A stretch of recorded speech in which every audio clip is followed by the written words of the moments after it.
I'm Loraine Ballard Morrill. So from time to time, I talk to some of my colleagues at work and find out that they are unusually talented in areas that I don't necessarily expect.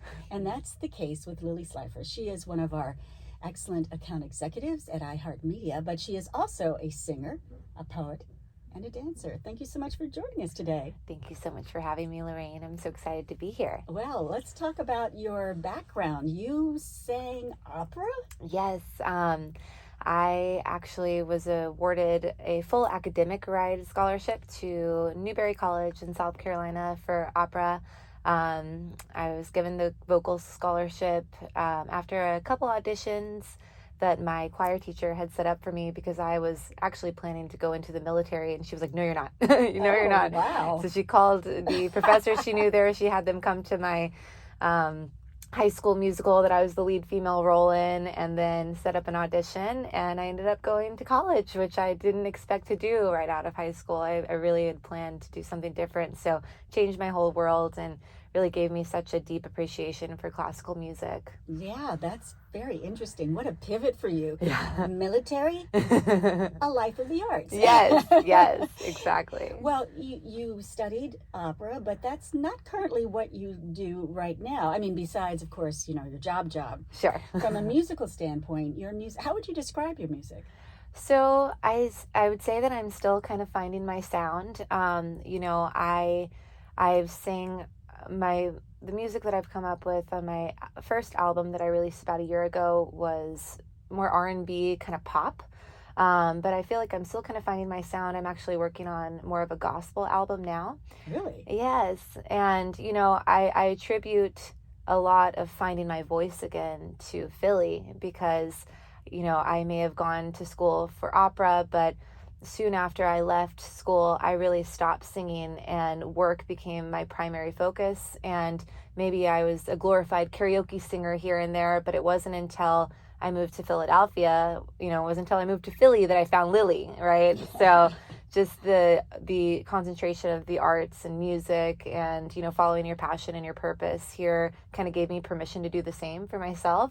And I've only been here for a couple years now, but in that time, I've released an album and quite a few singles and EP and a couple, music videos and things like that. So it's been a journey, and I'm just happy to be on it because it's the path I feel like God had for me originally, Very interesting. Well, I did get to see one of your videos, and I have to say in advance that it's not safe for office. It's not. Or the radio. Because there's some cursing in there. There is some cursing in there. Like I said, my dad was in the Army, so I did learn a few words that way. But I think once you get past maybe the foul language here and there, you kind of see the essence of the song and the meaning behind the lyrics, and it actually, I feel it aligns with all the other music that I've come up with and all of the music I intend to come up with and create and write.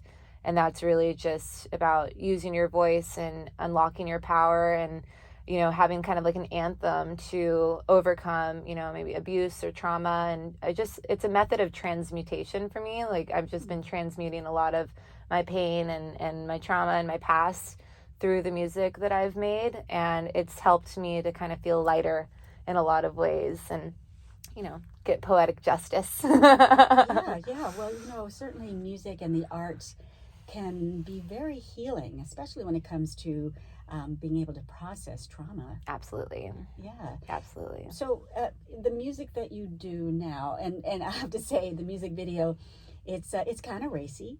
Kind of racy? Yeah. So just tell us more about the direction you mentioned, your next iteration, or you're sort of evolving into gospel. Mm-hmm. Interesting. Well, I do feel that it's kind of going back to basics for me. Like many singers that, I look up to in a lot of ways and find inspiration from, a lot of them started in the church, and that's where I started too. I started singing in church, and it was something that was really just something that I wanted to do. It wasn't something that, my family, they didn't really go to church or anything. So I feel like I've always had, a separate relationship that is my own personal relationship with God. And I feel that, it's kind of random that I even have a singing voice. No one in my family is musically talented at all whatsoever in any way on both sides of my family. So it's very random that I have even been given this gift. And I feel that, when you are given certain gifts, you want to use them to,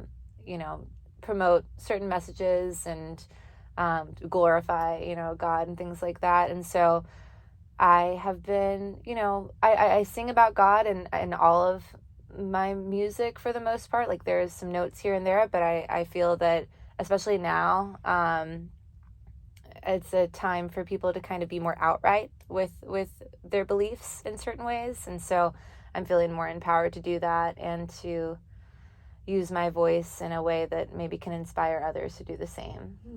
Can I put you on the spot and ask you to sing a little a cappella something? Sure. Ooh, Oh gosh, I wasn't ready. Okay. Let's hear it. Okay. I might have to get far away. I have a big voice, so. That's fine. Okay. A good one for a wedding, I guess, would be.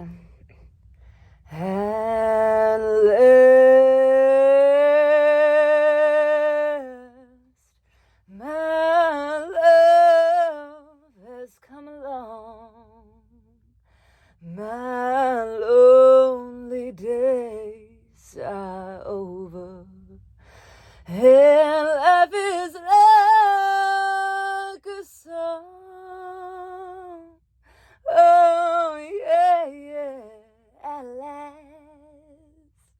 Good one for a wedding, I love that. You do have a beautiful, beautiful voice. Thank you. If people want to find out more about your music and hear your music and perhaps purchase your music, Sure. How do they do that? How do they get in touch with you? So the best way to hear my music would be to go on Spotify, on Apple Music, on YouTube, any streaming platform. You can find me Lily Grace. That's Lily like the flower. And there are a couple other Lily Graces. So I'm the blonde. There is another blonde Lily Grace, but I am the one with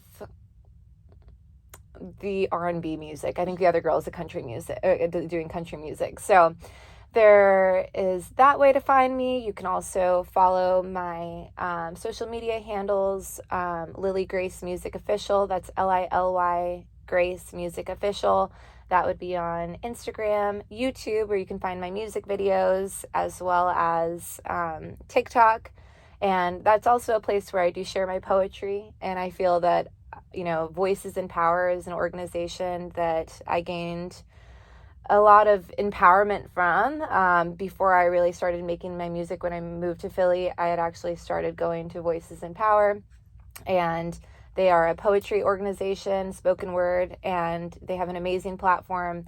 And I was able to share a lot of the poems that I kept hidden in the dark out loud, and I feel like that's where I started to find my voice again and then bring it to music. So I also am a poet. I do some dancing too. I love to dance. And so it's just, my next music video, I plan to have backup dancers and choreography and everything for it. So we're getting better with time. We're learning and growing with it all. So. Oh, that's beautiful. Well, you never know what hidden talents you will discover You among never the people that you work with.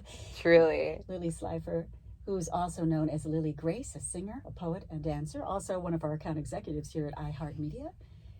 Thank you so much for joining us today. Thank you so much for having me. Oh, very cool. Awesome. Thank you, Lorraine. Yeah, no, that was fun. Yeah.